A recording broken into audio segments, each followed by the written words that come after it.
Have you heard the weird tales of the Whistler?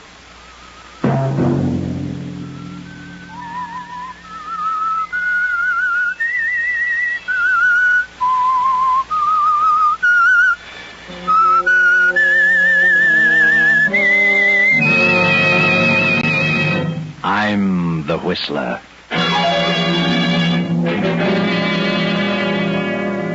Gentlemen, we 7 scientists have banded together because the government of Austria is in deadly peril.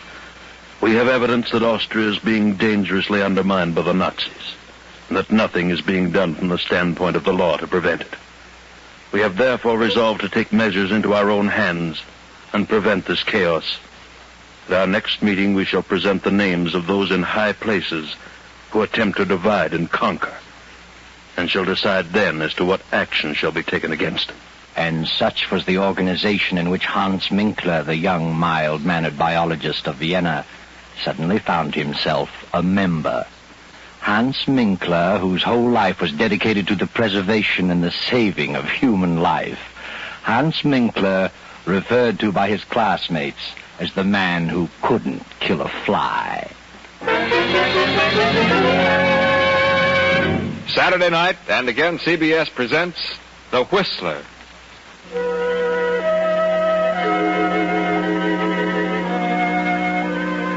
I, the Whistler, know many things, for I walk by night. I know many strange tales, many secrets hidden in the hearts of men and women who have stepped into the shadows. And so I tell you tonight the incredible tale of the letter. Hans Minkler, the young biologist, only half heard the speech of the leader of the 7 scientists, for Hans was dreaming of his beloved experiments. His experiments and the pretty niece of Monsieur Gallet, the lovely Viel, who had been living in Vienna these past 4 years. Kindly Monsieur Gallet was interested in Hans Minkler's theories, and Hans was hoping Gallet might finance them. Well, Dr. Minkler, I've studied the outline of your proposed experiments, and I've come to the conclusion that you can accomplish great things. Oh, well, that makes me very happy, Monsieur Gallet. How much do you think you'll need to carry on? I feel quite sure that I could get along for a couple of years on 5,000. If my cell experiments prove successful, human life may be prolonged considerably. I have all the faith in the world in Hans, Uncle.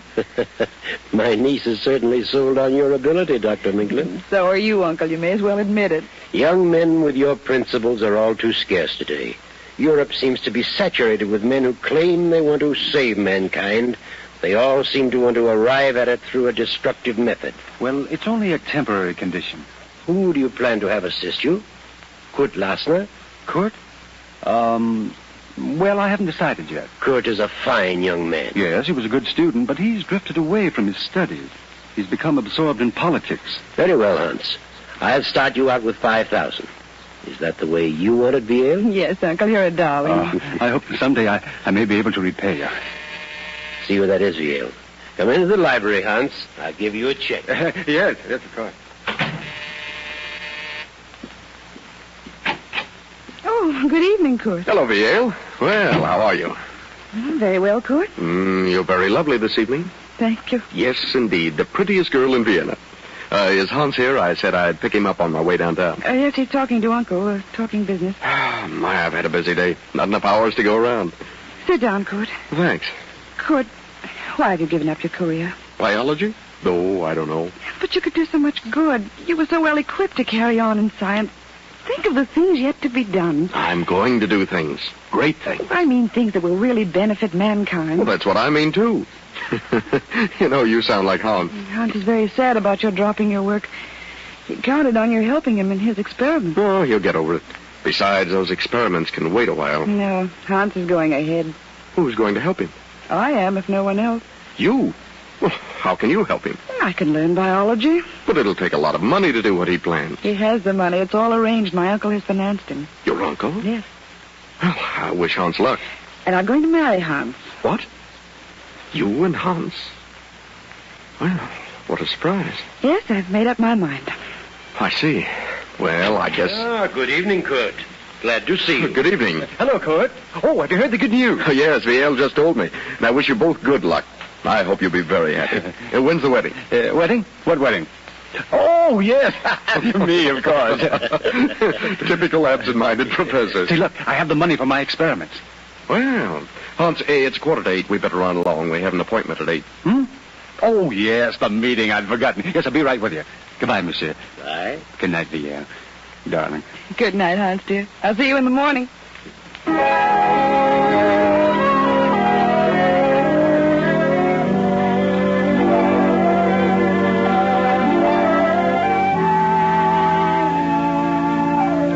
So Hans Minkler reluctantly attends his second meeting, and with Kurt Lassner joins the 5 scientists in the darkened room. The single low lamp on the table casts their shadows on the wall. The leader is speaking again. Gentlemen, we have learned who these 5th columnists are. So it is our duty as loyal citizens to take action against these men. We have learned who the leader is, and naturally he must be the first one to go. In this envelope I have his name. We will now draw lots to select the one among us to carry out instructions which will be read later. Are you ready with the straws, Kurt Lassner? Ready, sir. This is an old and simple method, but since there are only 7 of us, it will suffice. Proceed, Kurt. Yes. 1, 2, 3, 4, 5, 6, 7. All of us have drawn, sir. Good. Here's the envelope containing the name of our victim. Who has the short straw? Well, I guess I have. Hans Minkler. Here's the envelope. But before you open it, we must tell you what the committee has decided to do about this man. He is to die. Die? And that task has fallen to you. You mean this man is to be murdered? Exactly. What? You don't know me, gentlemen. I'm a saver of life. I wouldn't consider such a thing for a moment. Herr Minkler, you are a member of this group.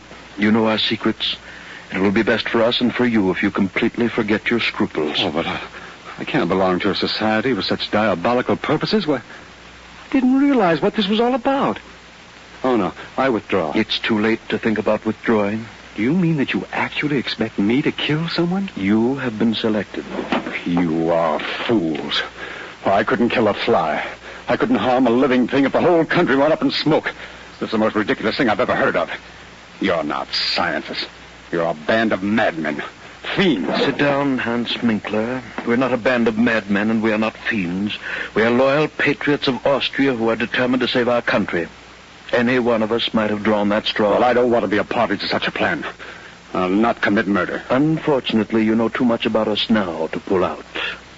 And suppose I refuse? Then you will accomplish nothing.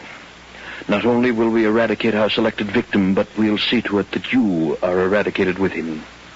Who is this victim? Open the envelope. Very well. What? Why, you are insane. The whole lot of you. Monsieur Gallet is the soul of honor. Monsieur Gallet is one of the most honest men I've ever met. Monsieur Gallet is the leader of the Nazi party. I don't believe it. Well, I'm to marry his niece. Did you say Monsieur Gallet? Yes, you know that's ridiculous, Court. He'd never do such a thing. Gallet is the leader. We have proof. He also has a very lovely niece. And I'm sure you'd want nothing to happen to her. Would you, Herr Minkler? No. No, I wouldn't. But you must give me time. Time to think. There's nothing to think about. It has been decided. Gallet must be exterminated within 12 hours. Very well. And there's nothing else for me to do. Good night, gentlemen. Good night, Herr Minkler. And remember, if you don't accomplish this task within 12 hours, we will be forced to take care of you. And if we can't find you, we will find the girl. Yes, I understand. Good night.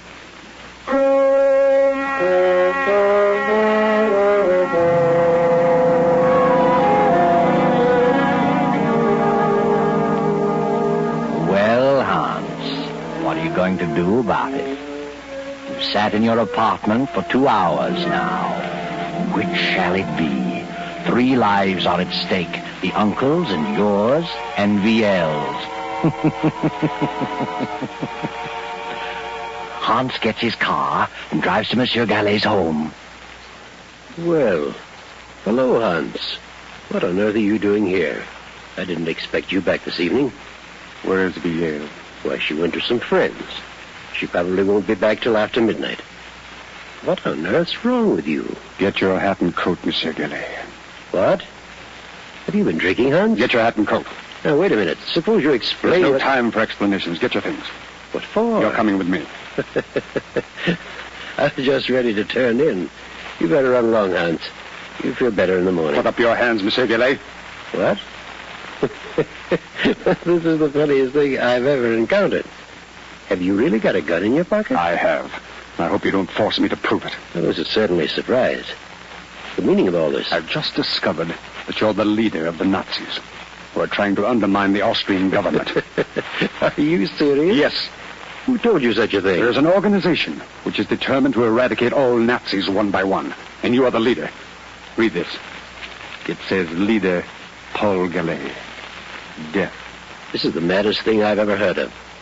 I've been highly active in anti-Nazi work. They say that's merely a cover-up. Are you a member of this secret organization? Yes. You've been selected to kill me? Yes.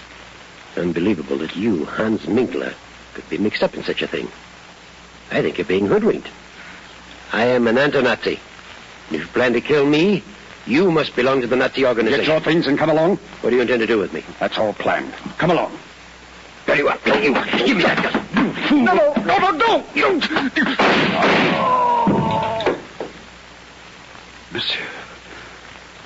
Monsieur. Good Lord.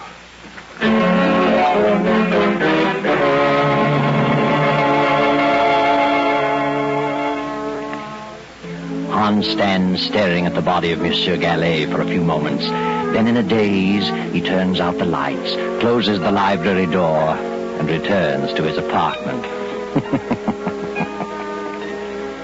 For the remainder of the night, he sits at his desk staring into the darkness, lost in thought. And then morning comes, and Villele at her home opens the library door and...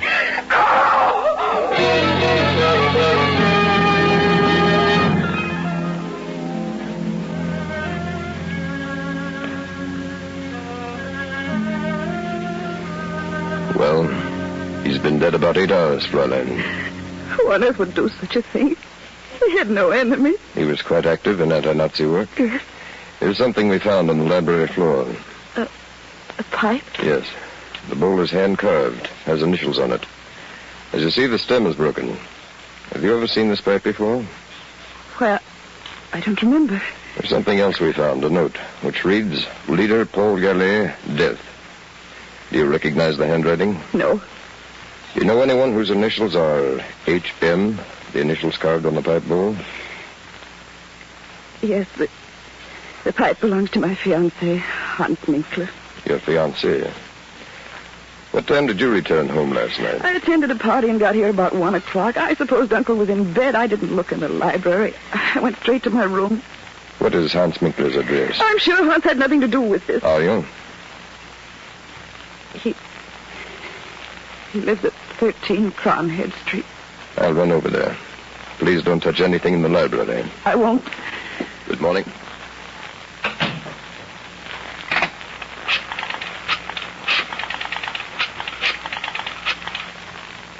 Court, something terrible happened. Uncle was murdered last night. The police had just left. They found Hans's pipe on the library floor. It was broken. They'd gone to his apartment. Please come over right away.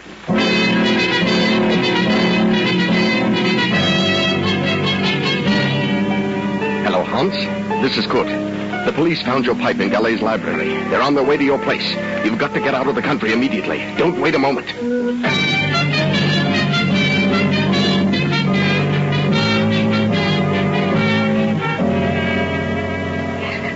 Kurt is terrible. Now, control yourself, Ian. Oh, Kurt, I can't imagine why anyone would do such a thing. Kurt, do you know where Hans is? Well, I suppose he's at his apartment. Hasn't he called you this morning? He usually does, but he hasn't. They found Hans's broken pipe near Uncle's body. Kurt, I must warn Hans. I must let him know what's happened. Oh, it's pipe, huh? Yeah, that's bad. By all means, phone him at once. Will you call him? Of course. It's Kronigstadt 4347. Right.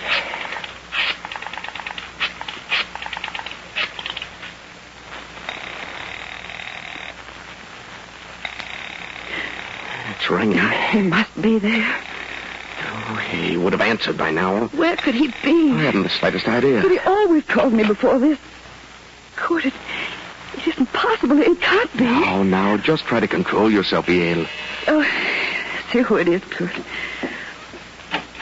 Special delivery. Sign here, please. Well, thank you. Who's it for? For you. Kurt. It's from Hans. Good heavens, read it. Leaving Vienna on important business. Contact me at 16 Rue de Roche, Paris, under name of Pierre Cabot, H.N. Well, I don't understand it. What does he mean? What important business? Why should he disappear like this? I've no idea, but it does look strange. Your uncle is murdered and Hans disappears. Oh, but what motive could he have had? But they found his pipe near Uncle's body. You know Hans had nothing to do with it. I'll admit he's always been rather peculiar, never seemed to let loose, always seemed to be on his guard, but I can think of no reason for this. But what could this important business be? He never told me of it. And why on earth should he go to Paris under an assumed name? Well, that is strange. Kurt, that officer said something. What? Well, you know that Uncle was active in anti-Nazi work.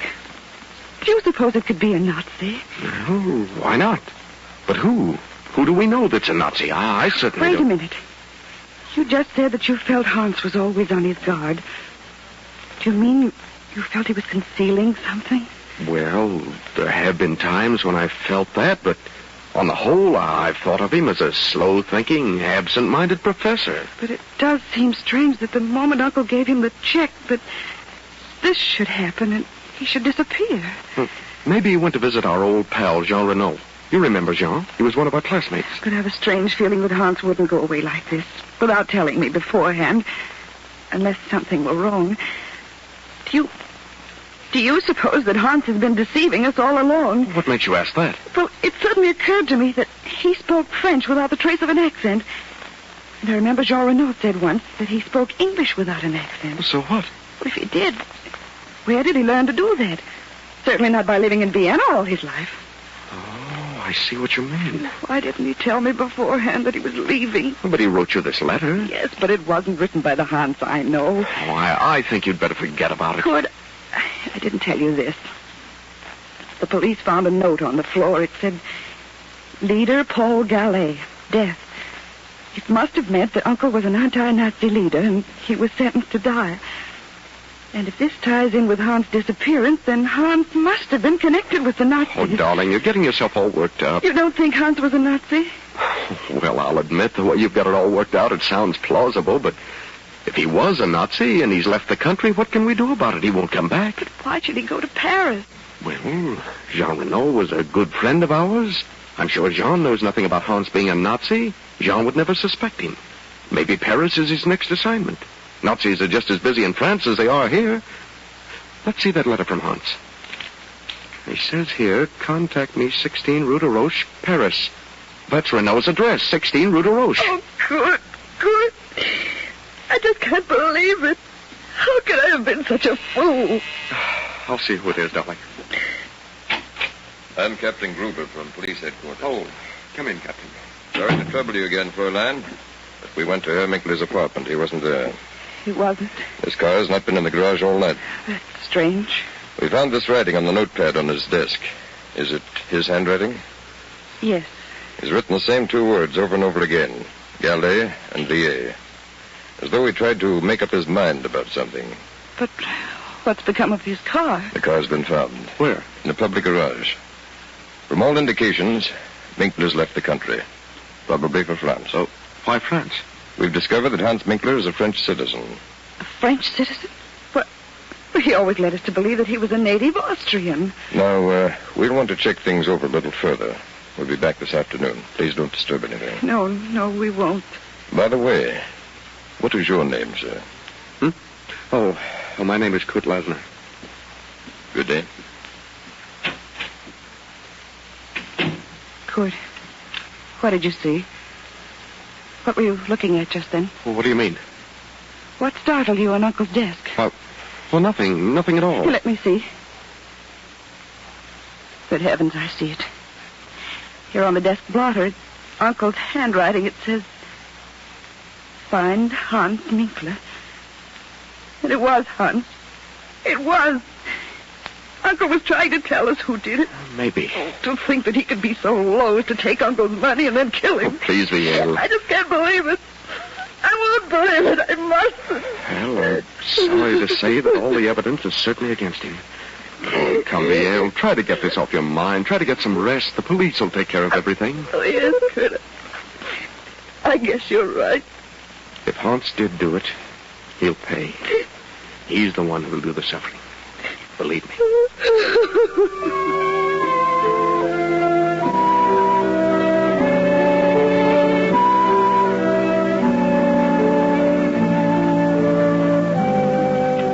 But during the night, the Nazi hordes rolled swiftly into Austria. Without firing a shot, took over the reins of government. A few weeks later, France declared war. Then one night, Hans Minkler makes his way through the maze of Paris traffic and knocks at the door of number 16 Rue de Roche. Oh, yes? Oh, good evening. Good evening. Is Jean Renault in? Who shall I say is calling? Why, Pierre Cabot. Won't you come in, Monsieur Cabot? Major Renault has just stepped out. He'll be back shortly. Was he expecting you? No. Did you say Major Renault? Yes. Since war has been declared, he's gone on the active service list. Oh, I see. I've been phoning for a week, but no one answered. You haven't seen the Major in some time. No, I haven't. I've been in Austria for several years. Renault and I went to school together in Vienna. Oh. Are you by any chance Hans Minkler? How did you know that? Why are you traveling incognito? Well, yes. Where is Renault? I regret to inform you that Renault has been in Africa for some time. He's due back in a few weeks, however. Did you know Monsieur Gallet in Vienna? Yes. Who are you? I'm Monsieur Deveau of the French Sûreté. Oh, police. Yes. Did you ever accept any money from Monsieur Gallet? Why are you asking me these questions? You never accepted money from Gallet? No. Search him, Henri. No, just a moment. Sorry, Minkler. I'll take the bill for Laurie. Yes, sir. I don't understand all this. You understand, all right. Well, so you never received money from Gallet. What's this check for? Well, that's to help carry on my experiments. Undoubtedly. Monsieur Gallet was helping you and quite a number of others to carry on experiments. Others? I suppose you say you're new at this game. Game? I don't know what you mean. I had nothing to do with his death. Nothing. Yes, I believe that. Why should you kill one of your own? Oh, I don't know what you're talking about. If you were intending to carry on experiments in Vienna, why is this check drawn on the Bank of Paris? Well, maybe he had a surplus of funds here. Indeed he did. How did you know I was coming here? We knew. Just what were your plans? Oh, this is ridiculous. I'm not a spy. I was engaged to marry Galet's niece. Really? Some way I got mixed up with an organization which planned to rid Austria of all Nazis. They claimed that Monsieur Gallet was the leader in Vienna. I denied it. But nevertheless, I was selected to murder him. Oh, I see. And told that if I refused, they'd also kill me and my fiancée as well. I decided to get them out of the country. I went to Galet's home. My fiancée was not there. I knew there was no time to lose. So I tried to take him away by force. He was suspicious of me. We suddenly got into a scuffle. And then someone behind me fired a gun. I don't know who it was. And Gallet fell dead. I see. I went to my home. Next morning learned that they were looking for me. I got out of the country and in a roundabout way I came to Paris. A good story. But it doesn't hold water. Gallet was a Nazi leader, and there's too much evidence against you, Minkler. Come on. Let's go now to headquarters.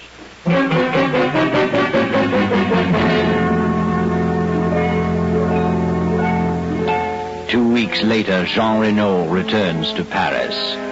Then, 6 weeks after Austria surrenders, Kurt and Viel escape from the Nazis and make their way to Paris. Jean Renault meets Kurt on the street and asks him to bring Viel to visit him at 16 Rue de Roche. Come in, Kurt. Well, Viel. It's been a long time. How are you? Excellent, thank you. So you two are married. Well, my congratulations. though I didn't expect it to work out quite this way. No? Why not? Well, I always had an idea that you might marry Hans Minkler. Well, one never knows. No, Kurt. One never does. By the way, have you seen Hans? He's in Paris, been here for several weeks. Has he? Yes. Don't tell me you haven't seen him. Well, he told us he was coming to visit you. Oh, yes. He's in Paris. I wasn't here when he arrived. He left several notes. I found them when I returned. Well, do you know where he is now? Yes. Would you like to see him? Yes, I would. Hans is dead. Dead? What? Dead? Yes. He was executed as a Nazi spy. A Nazi spy? Yes. I got here too late to help him. They had conclusive evidence against him. Why, that's ridiculous. Hans is dead, nevertheless. But what happened? Well, it seems Hans got into some trouble in Vienna and came to Paris to see me. In some way, the Sûreté here was informed that he was a Nazi, was coming here to carry on. But who on earth would accuse Hans of such a thing? I wonder. But they received a letter from Vienna accusing Hans. The Sûreté found a check on him from a high Nazi official. There was nothing that could save him. A check from a high Nazi official? Who was the official? Paul Gallet, Vier's uncle. What? Didn't you know about your uncle? I don't believe it. Whether you do or not, he was a Nazi. The Secret Service has known it for years. He may or may not have given the check to Hans for Nazi purposes. But the evidence was against Hans. Then the letter came to the Sûreté saying Hans was a Nazi agent. They found him here, arrested him. That's all there was to it. But who would write such a letter? Hans had no enemies. Would you like to read the letter? Oh, yes. Here it is. Hans Minkler, under alias of Pierre Cabot, has given evidence of being a Nazi spy. Locate him at 16 Rue de Roche, Paris. And that's all that was necessary. How awful. I can't imagine such a thing. Notice the handwriting, Kurt. What? Oh, yes. Viel. This is your handwriting. It is not. I'm positive. You wrote this. No. Don't lie to me. I know your writing. You wrote this letter. All right. All right, I did. I was convinced that he'd deceived me. I was convinced he killed Uncle. Yes, I wrote it. How could you? I never dreamed Uncle was a Nazi. I thought Hans was a Nazi. I was determined to make him suffer. You believe me, don't you? Yes, Viel. I believe you. But I'm awfully, awfully sorry for you. Oh, poor Hans. Poor Hans. Oh, I'll never forgive myself. Yes, Viel. What a terrible injustice you have done. But someday, perhaps you'll learn what really happened to your uncle. It wasn't Hans who killed him. Hans didn't even have a gun, just a pipe. But Hans wanted to get him safely out of the country. And Kurt knew that Hans would never go through with the order of the Secret Seven. So he followed Hans. And when he saw what was happening, he shot Gallet and disappeared and let you think Hans did it. Because Kurt was in love with you, too, Viel.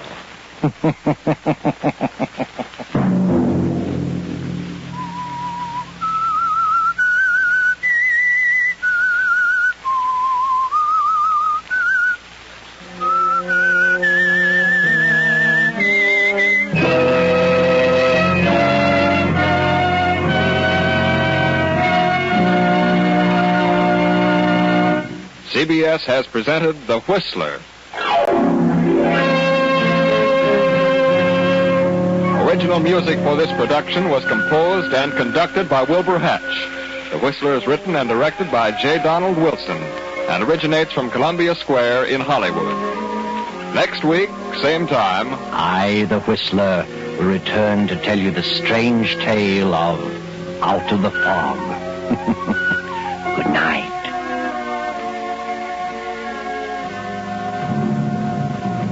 This is the Columbia Broadcasting System.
Let's say buenos dias to breakfast and tortillas. This burrito is hot, and it don't cost a lot. The Texas Tornadoes for McDonald's new breakfast burrito. Scrambled huevos. That's an egg, man. Sausage, onions, and tomatoes. Topped with lots of cheese. In a tortilla, please. McDonald's 99-cent breakfast burrito. An unexpected taste at an unexpected price. Let's say hasta luego. Hasta luego. And take my Winnebago. My Winnebago. Get some burritos to go. Come on, you can't say no. The new breakfast burrito. McDonald's today. Just 99 cents each for a limited time at participating McDonald's. Plus tax, prices may vary.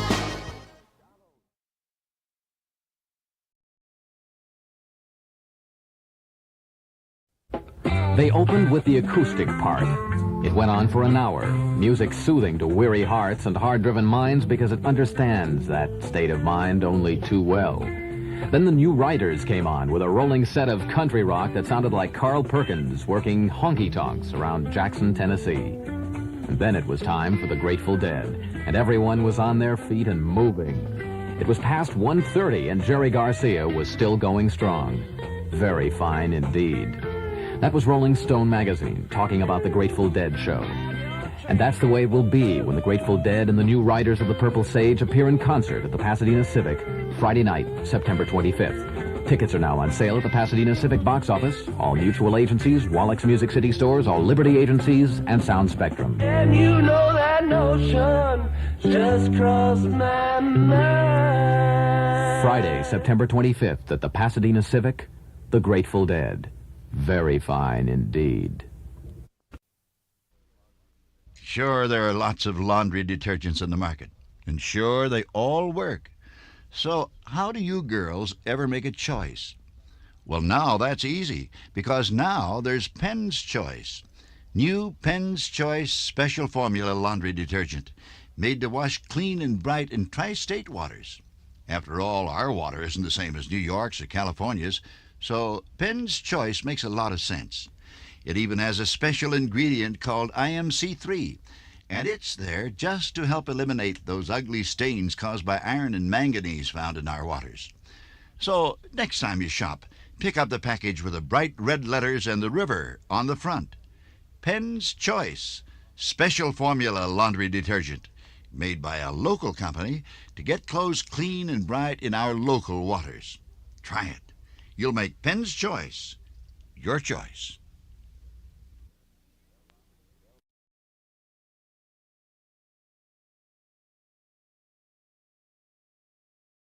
David Brinkley is on vacation. I'm Chet Huntley, NBC News. The big rock music festival in New York State, in a little helpless town called Bethel, has attracted 300,000 people. Today, the management begged all others not already there, please, to turn around and go home. Most of the 300,000 are young. Many are long-haired. Some like to turn on with drugs, and there have been problems about that. And all of them, for reasons which baffle most of their elders, if not betters, are crazy enough to crowd into an area so jammed that the management has had to fly doctors in and out by helicopter. Oh yes, there was music. Bethel seemed bemused by the whole thing. Pop music festivals have been held throughout the country for a few years, and they've become more and more popular. But no one, not even the promoters who promised this would be the biggest event ever, were ready for this. Yesterday, more than 300,000 people showed up, each to do his thing in his own way. And they camped, using what seemed like all the possible ways for camping, on Max Yeager's 650-acre farm. They promised not to bother his 350 milk cows. Even a gathering of peace and music has its problems. There is a food shortage, not enough sanitation facilities, or water. Traffic is still absolutely impossible. By today, there were thousands of minor injuries, and doctors and nurses were flown in to help. And it rained last night. That aggravated the situation. So there are lots of complaints about poor planning, but most people don't seem too upset about such problems. For the most part, the mood here is refreshing. More than 300,000 people getting along under the common banner of peace and music and love. Lem Tucker, NBC News, at the Music Festival in upstate New York.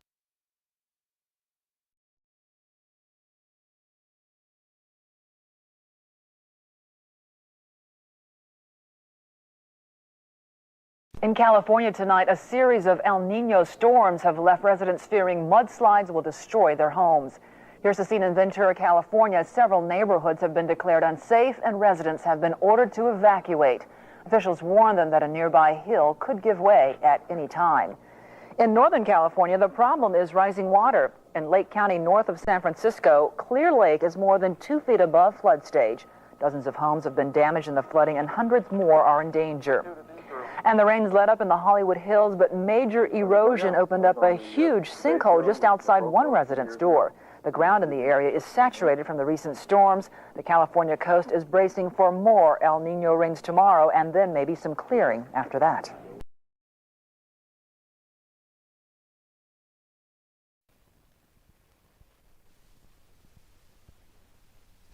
Attention shoppers, we hope you don't mind the confusion in our health and beauty aids department, but we're adding a new department to our store to make Kmart your one-stop savings center. That's right.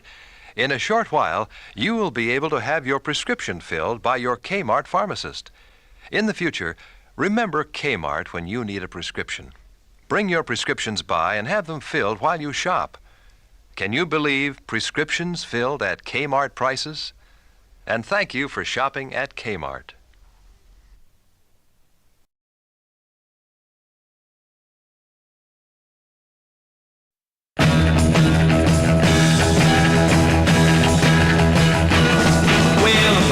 My baby with my swinging Yamaha. Go, go.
Good evening, ladies and gentlemen, boys and girls, weirdos of all ages. Thank you once again for joining me on another fantastic journey into the past. Yes, ladies and gentlemen, right here we will have lots of fun and excitement this evening.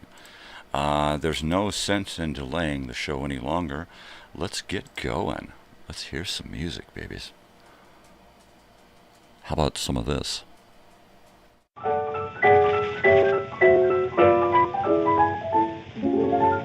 In the movie plays of nowadays, a romance always must begin in June. Tales in magazines have all their scenes of love laid in the garden neath the moon. But I don't miss that kind of bliss. What I want is this: a cup of coffee, a sandwich, and you, a cozy corner, a table for two, a chance to whisper, cuddle and coo, with lots of hugging and kissing in you. I don't need music, lobster or wine, as long as your eyes look into mine. The things I long for are simple and true: a cup of coffee, a sandwich, and you.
Across the fairway, the blossoms over there are telling us in their way we'd make a peach of the pear. The whole world seems to pause now, no sound upon the air. Just my heart calling yours now, we'd make a peach of a pear. Why, there goes a lark winging high, he'll notify the summer sky to wear its new blue suit for us. For nature seems to rule for us, and who are we to cross them? It wouldn't be quite fair. Beneath the orange blossom, we'd make a peach of a pear.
condition that is overcoming me.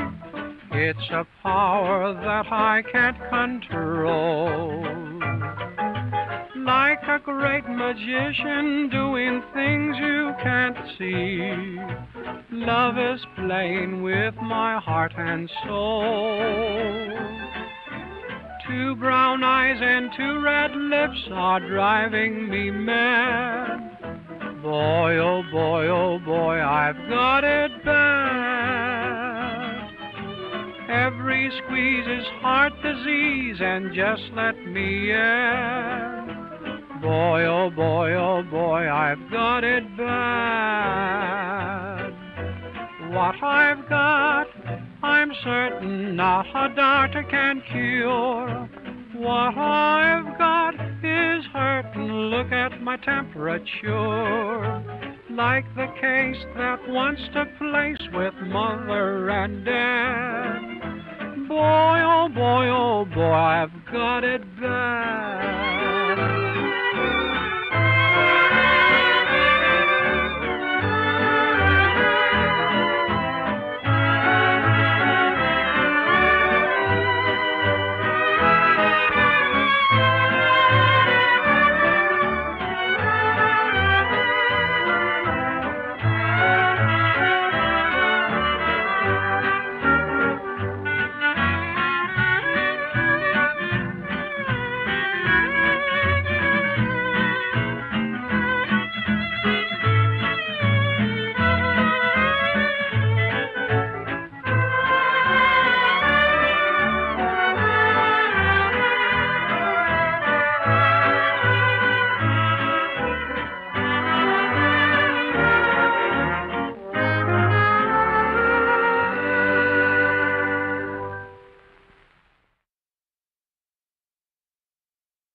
cutie, how are you? You got that certain something I adore, that certain something I've been waiting for. Show your dimples, smile at me. Can't you see I love you so? Oh, sweet as tutti tutti, why you're a little beauty. Hello, beauty, hello.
Hello, Cutie Indeed, from the Ipana Troubadours in 1927.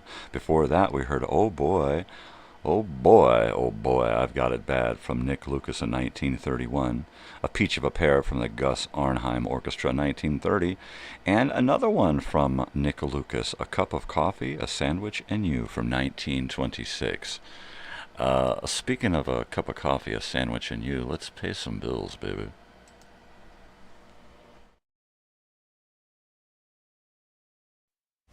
McNugget Mania on parade! When McDonald's introduced Chicken McNuggets, those tasty chunks of golden chicken, the nation went for them in a big way. The demand was great and McDonald's response swift. 2 new sizes of McNuggets with 9 and 20 pieces. We see now the first annual McNugget Parade as citizens from 50 states and Puerto Rico gather to pay tribute to the new sizes of McNuggets. And here they come. The first huge float approaches, depicting the McNugget 9-piece size, so perfect for big appetites. And now the McNuggets 20-piece size, 20 succulent pieces of tender chicken, enough for dinners or picnics, plus your favorite sauces. Choose from barbecue, hot mustard, sweet and sour, or honey. Yes, the nation knows now Chicken McNuggets come in 3 sizes, 6, 9, and 20. So aptly demonstrated in Chicken McNuggets on parade. McNuggets, McDonald's, and you.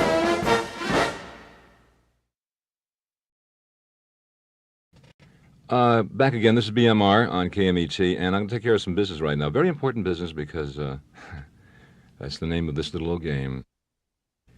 They're, without a doubt, the most renowned shop of their kind, and that is the Hip Bagel at 10955 Kinross Avenue in Westwood.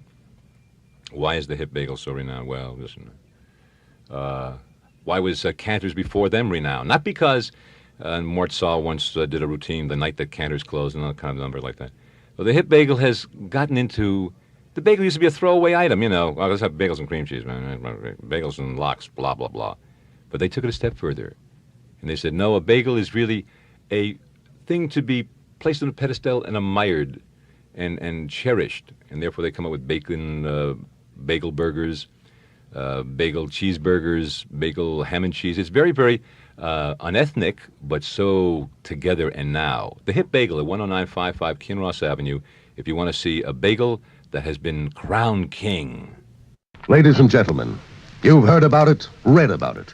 But have you ever seen a psychedelic circus?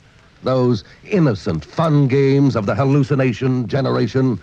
Here you will meet the swingers, the hipsters, the beatniks, and the acid heads who live from pill party to pill party.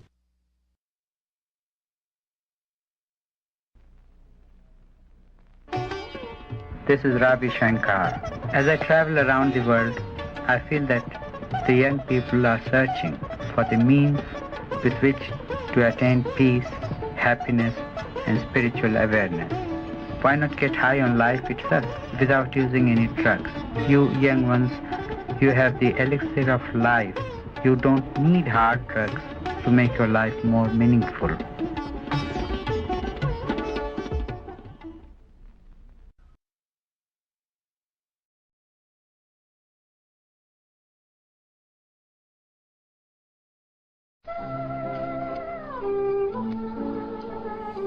Let's get back to it with Don't Wake Me, I'm Dreamin'.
we find them back again. There's a reason for things we say, a reason for things we do. Don't think it's strange, 'cause I have changed. I've got a reason too. Walking around in a dream, oh, what a wonderful dream. I can see flowers rare, but there ain't any there. I'm walking around in a dream. Love songs are born on each breeze. Songbirds are singing in trees. But there ain't any breeze and there ain't any trees. I'm walking around in a dream. Sis says I'm bugged, Papa shrugs, and he acts like he might be sore.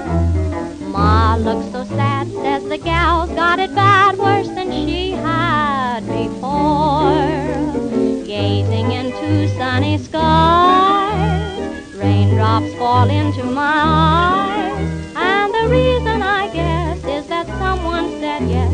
I'm walking around in a dream, just dreaming, walking around in a dream.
Laugh all your sorrows away.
on your lips so tenderly. Wonder if you ever think of the time when you promised to be true. Wonder if you're sighing, wonder if you're crying, wonder if you wonder about me too.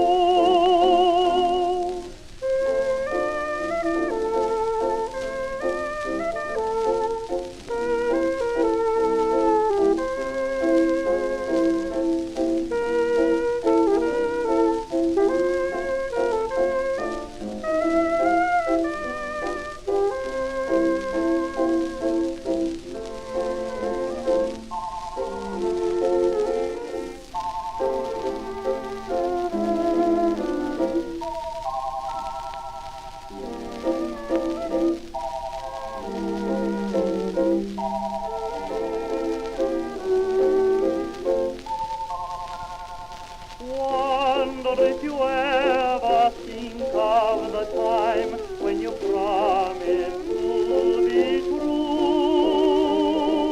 Wonder if you're sighing, wonder if you're crying, wonder if you wonder about me too.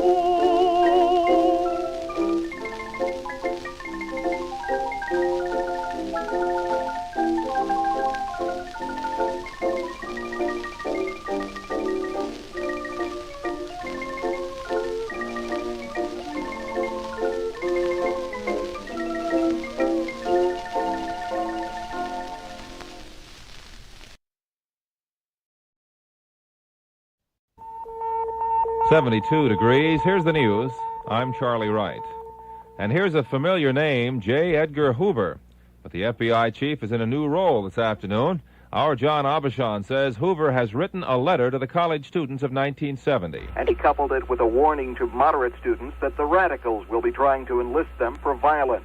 Hoover says there's nothing wrong with student dissent or demands for changes in society, but in his open letter he presented a catalog of the extremist groups on campus and ways they would try, in his words, to lure students into their activities.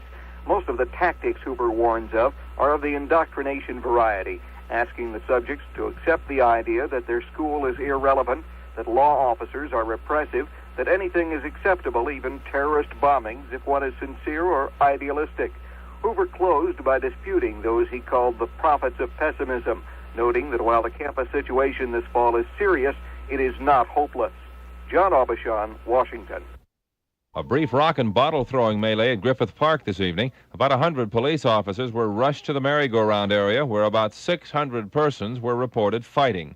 That park rally, that's what it was originally, had been called to celebrate a minister's march from Los Angeles to Washington to make Americans more aware of God. The fracas was brought under control about 10 minutes past 6. The usual late night and early morning fog and low clouds in our forecast, otherwise fair through Tuesday. Low tonight, 58 degrees. High tomorrow, 84, with moderate to heavy smog. The APCD has issued a school smog warning for the east and west San Gabriel Valley for tomorrow. All schools advised by the County Medical Association to excuse all students from strenuous indoor and outdoor activities tomorrow, thanks to that good old smog. Currently on the Miracle Mile, our reading is 72 degrees. This weekend, take a break from your morning routine. Take your family out for breakfast at McDonald's. There's something for everyone. Fresh scrambled eggs, sausage, hash browns, and a toasted English muffin for Dad, and Mom's favorite, an Egg McMuffin, and hotcakes and sausage for the kids. Breakfast at McDonald's is one way to see that your family gets off to a good weekend. Every weekend we do it. Your breakfast is ready at McDonald's. Nobody can do it like McDonald's can.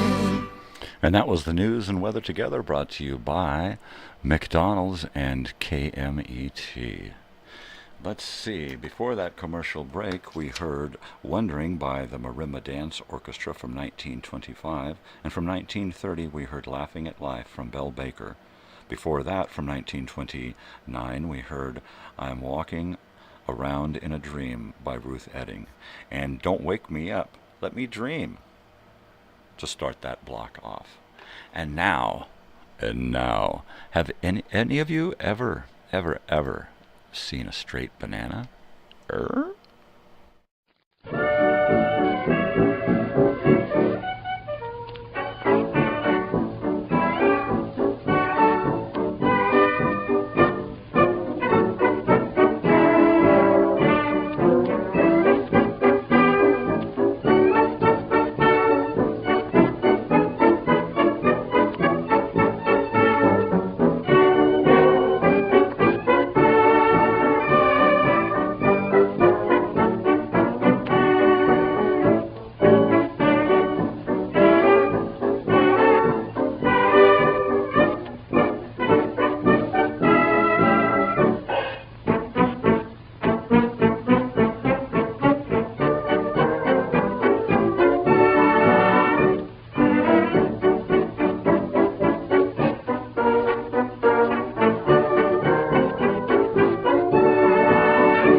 night.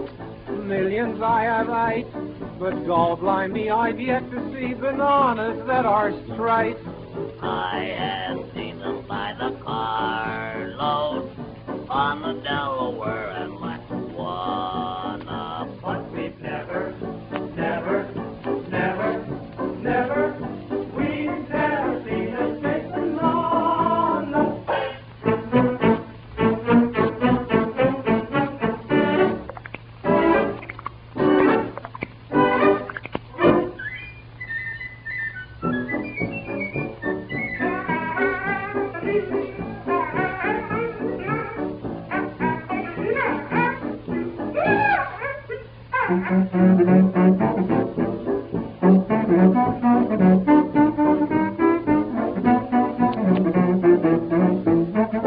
Every place I've been or went, the bloomin' things are always bent. Oh, tell me where I can procure a jolly straight banana. I'll have it, I'll look in every place, and this can possibly be that case. There ain't no straight bananas. Here is one, you'll see it now. It's the wow, oh, I'm how. And what can this be that you have? No, you know.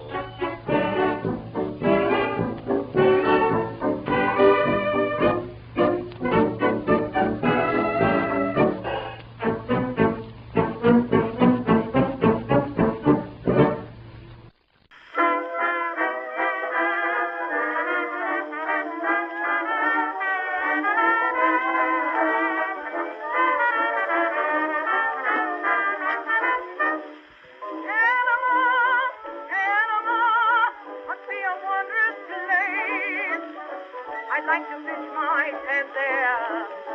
I had a pal who went there.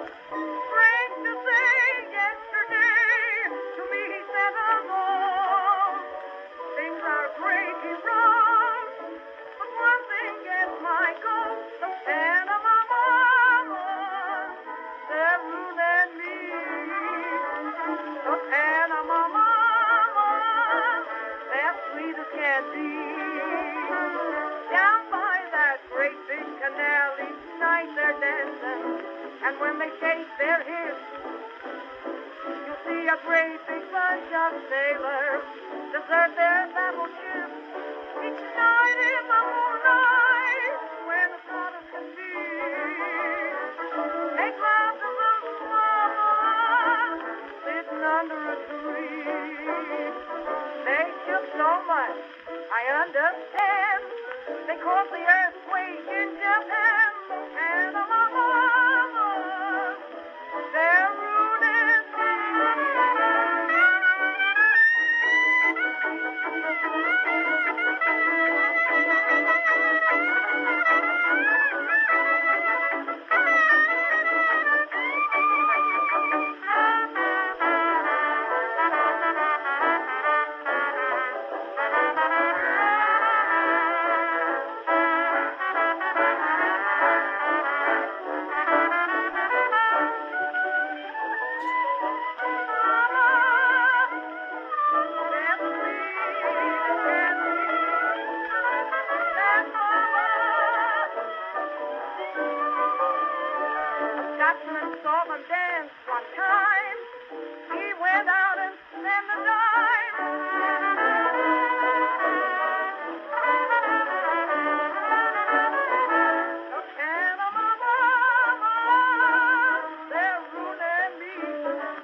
you let him go.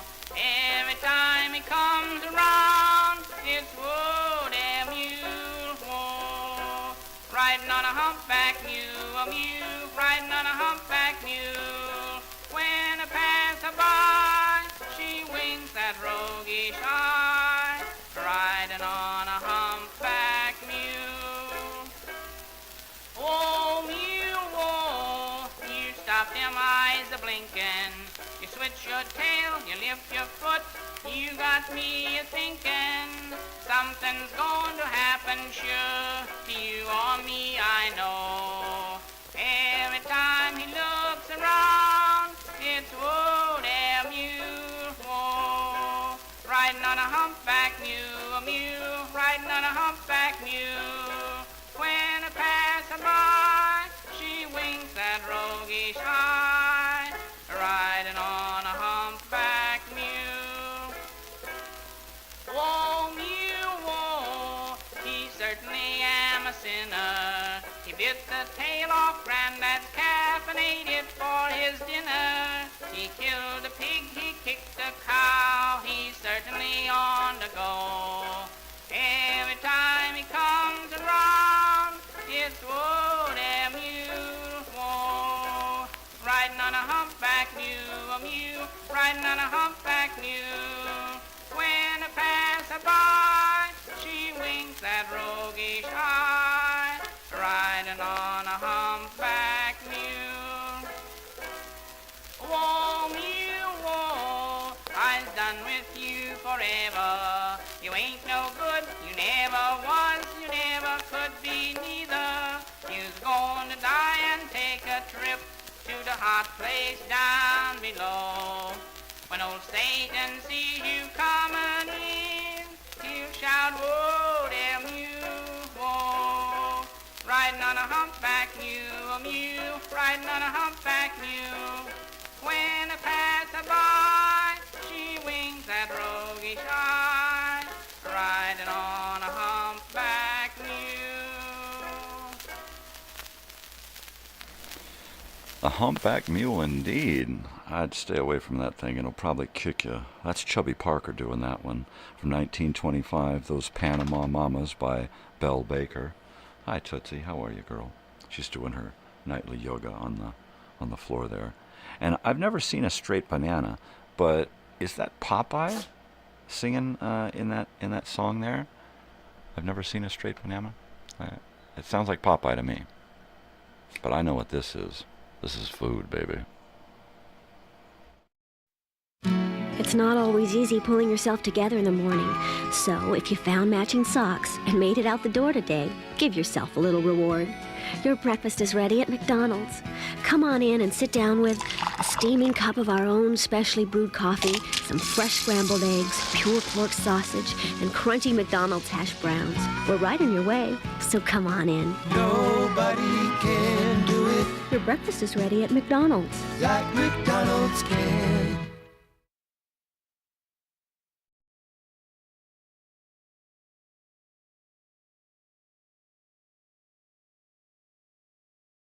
Across the nation, communities and the parents of Boy Scouts are observing Boy Scout Week, agreeing with the boys themselves that adventure, that's scouting.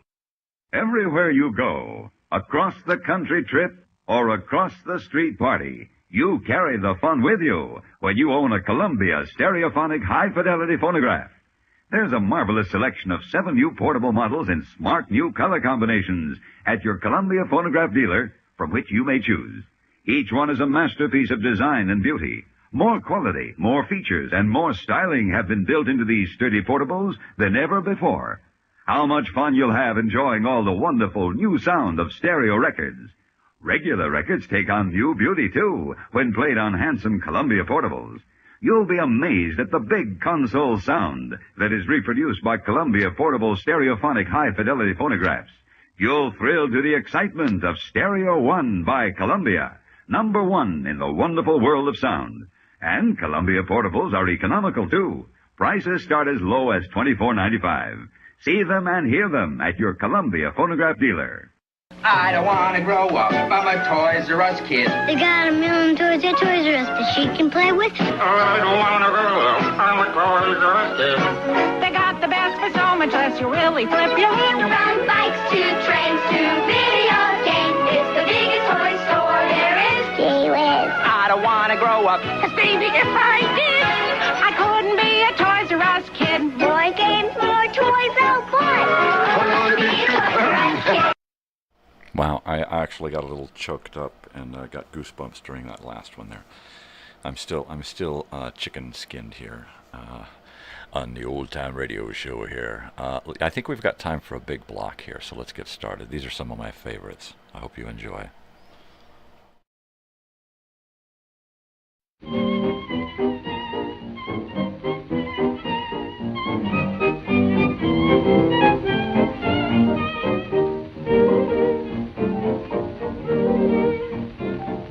There she is, that's what keeps me up at night. Oh gee whiz, that's why I can't eat a bite. Those flaming eyes, that flaming youth. Oh mister, oh sister, tell me the truth. Now ain't she sweet, see her coming down the street. I ask you confidentially, ain't she sweet? Ain't she nice, look her over once or twice. I ask you confidentially, ain't she nice? Cast an eye in her direction. Oh me, oh my, ain't that perfection? I repeat, don't you think that's kind of neat? I ask you confidentially, ain't she sweet?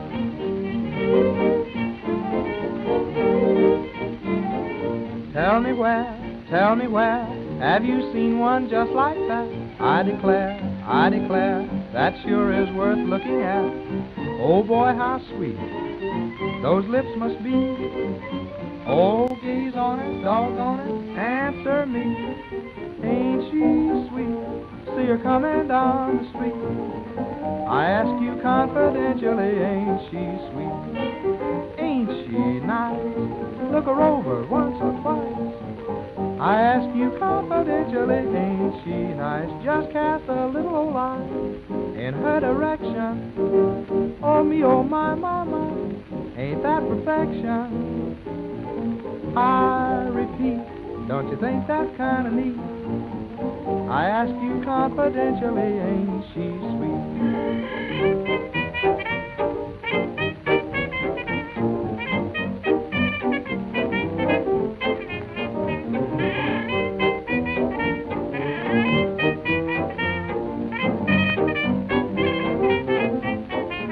Just cast an eye, why, in her direction. Oh me, oh my, ain't that perfection? I repeat, don't you think that's kind of neat? I ask you confidentially, ain't she sweet?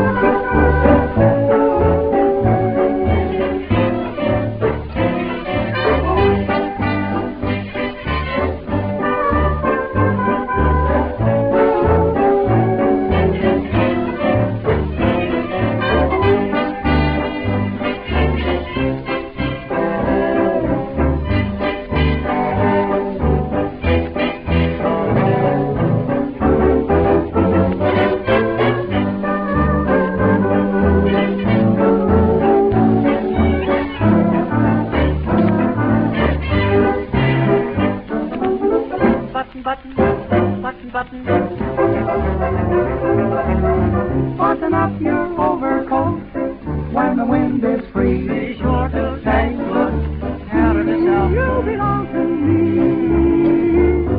Eat an apple every day.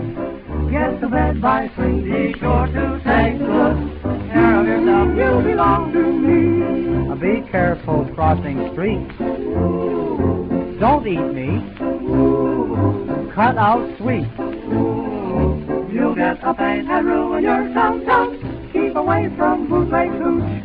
When you're on a spree, be sure to take good care of yourself. You belong to me.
bum bum.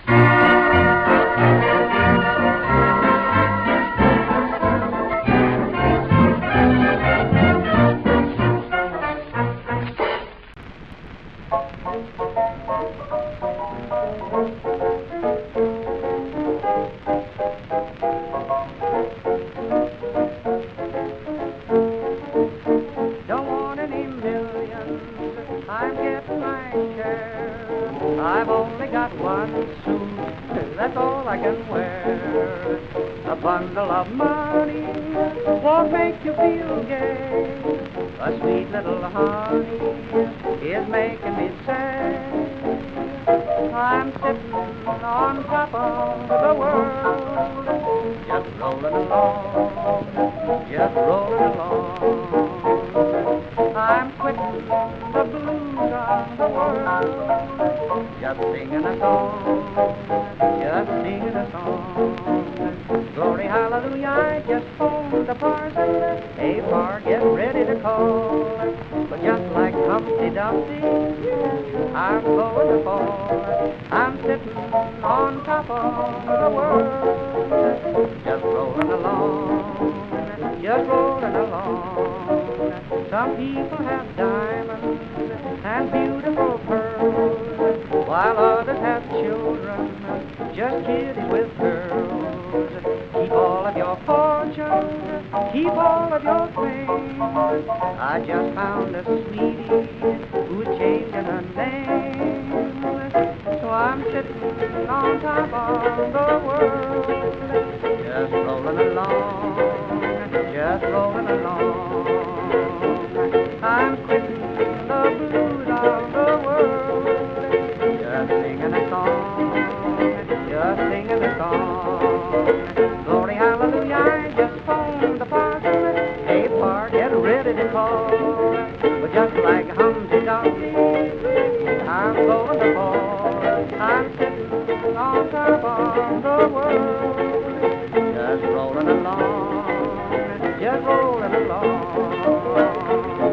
Rolling in sunshine, rolling in health, means more than rolling in wealth. Rolling in kindness, rolling in bliss, could anything be nicer than this? Soon she'll roll up to the church with me, and even if it's only rolls and coffee, I'll be so happy. I'm sitting on top of the world, just rolling along, just rolling along.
It's a Barnum and Bailey world, just as hollow as it can be. But it wouldn't be make-believe if you believed in me.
Change you. Stay as sweet as you are. Don't let a soul rearrange you. Don't ever lose all the charm you possess. Your kindliness, oh darling, the way you say yes. Sweet as you are, discreet as you are, you're divine, dear, beloved. I think nothing but the best of you. You gave life a lovely flavor the day you came along. You made life a song, beloved. Let me make this one request of you. It's a very simple favor. Darling, I want you to stay as sweet as you are. Don't let a thing ever change you. Stay as sweet as you are. Don't let a soul rearrange you. Don't ever lose all the charm you possess. Your kindliness, darling, the way you say yes. Stay as sweet as you are, discreet as you are. You're divine, dear. Oh, stay as grand as you are. And as you are, tell me that you're mine, dear. Young and gay, old and gray, near to me or afar. Night and day I pray that you'll always stay as sweet as you are. Ah, yes, from 1934, Stay as Sweet as You Are, from Ruth Etting. Before that, we heard George Olson, It's Only a Paper Moon, from 1933. From 1925, we heard Frank Crummett, I'm Sitting on Top of the World. Button Up Your Overcoat before that one, and I could swear I heard Popeye again in there. And Ain't She Sweet, from Gene Austin. Not Jane Austen, but Gene Austin. That last block was dedicated to my sister Brandy, and I want to thank her for joining me in listening to the show.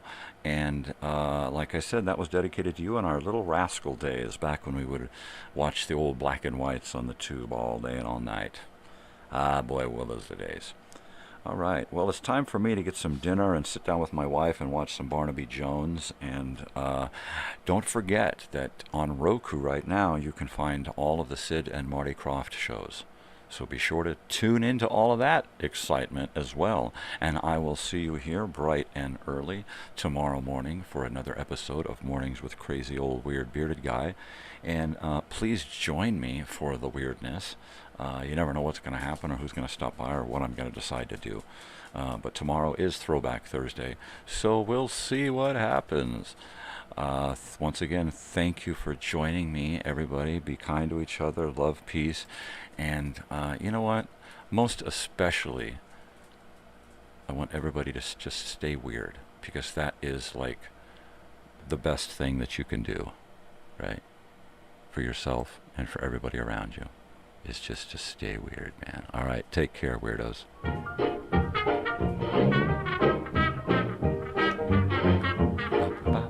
Ba, ba, ba, ba.